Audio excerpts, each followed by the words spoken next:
Hi guys, I have not made a video for ages. I am so sorry. I have gotten caught up in the busyness of life, but also I've spent the last few months trying to experiment, probably the last not quite 12 months, trying to experiment beyond the diet of ketogenic diet and also to go back on carbs and to lower my exercise rate.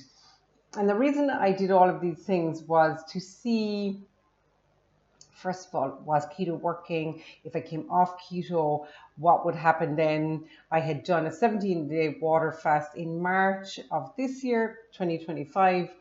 And after that, I was kind of back on keto again for a while. Didn't really lose weight after that. What happens when you go on a very, very long fast, and this is why a lot of people say don't go on a fast, or long fast beyond, say, 5 days.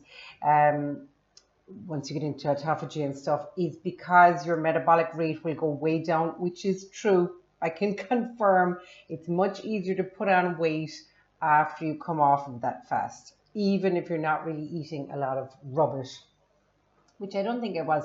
But once that happened, then I decided to go on a kind of a program of discovery, and I started eating a little bit more carbs on a regular basis, whereas before it would be kind of once a month. I might eat some carbs and then I'd do keto again. And I was pretty strict. I think as well, you become sick of something. You're kind of like, I've reached the promised land. I have reached my point of skinniness, which nobody noticed, by the way, around here.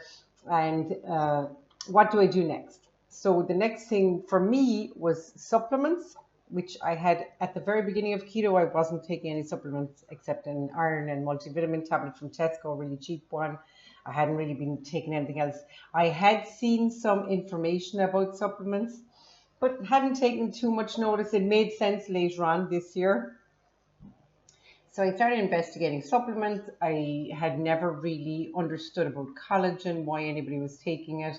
So I decided that I would go down that route. What a difference that made. Now I had started to, that was probably the first supplement outside of my multivitamin that I started taking, and I noticed a significant difference in my joints. Later, that became a much better when I introduced other types of stuff and increased the collagen. So at the beginning, I took very small amounts of collagen, and it was with clandrotin, I think, and another hyaluronic acid or something like that. So now I've changed to a new collagen. Now I always take everything in tablet form. I hate the powders. I have done the powders, but I don't know. I hate something in my drinking water. So now I'm on about, say, 20 to 30 supplements. And I knew there was one missing. So my joints were brilliant. My skin feels good. Everything feels really nice. Of course, people are telling you that this supplement works. Some people are saying, oh, it's not clinically proven, blah, blah, blah. So I decided to do my own experimentation. Definitely joint health, way better. Definitely feel good on brain. But I did feel like there was something missing a little bit.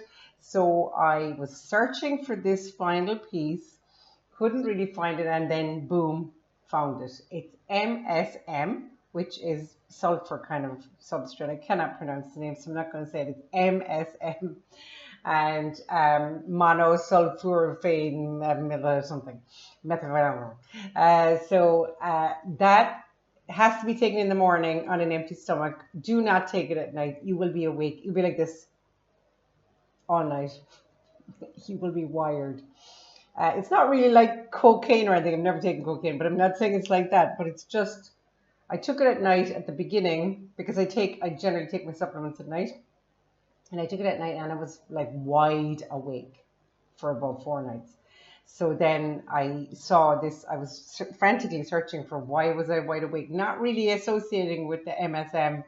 And then I discovered this guy who used MSM to heal his Parkinson's-like symptoms. He wasn't officially diagnosed. He was a dentist, and he is, has now gone into the kind of naturopath or natural health wellness area, and he's left dentistry. So he said, do not take it at night, take it in the morning. So I tried it. Yes, it works way better in the morning. So now I take my couple of MSM tablets in the morning. That was the missing piece. I can't tell you exactly how I knew there was something missing, but I knew there was something missing. I had started on NAC. I had, which is N-acetylcysteine, which helps to make glutathione. I also take liposomal glutathione, which I found to be amazing, amazing.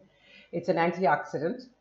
It's the master antioxidant of the human body, apparently. And then I did feel there was just something missing. Something, I had the collagen, but there was something missing, and I never knew about the sulfur. Sulfur is needed everywhere. It's the third most used element in the body. And apparently it's very important for the membranes of the collagen parcels around your body. So I think that was it. I'm definitely feeling very much more flexible.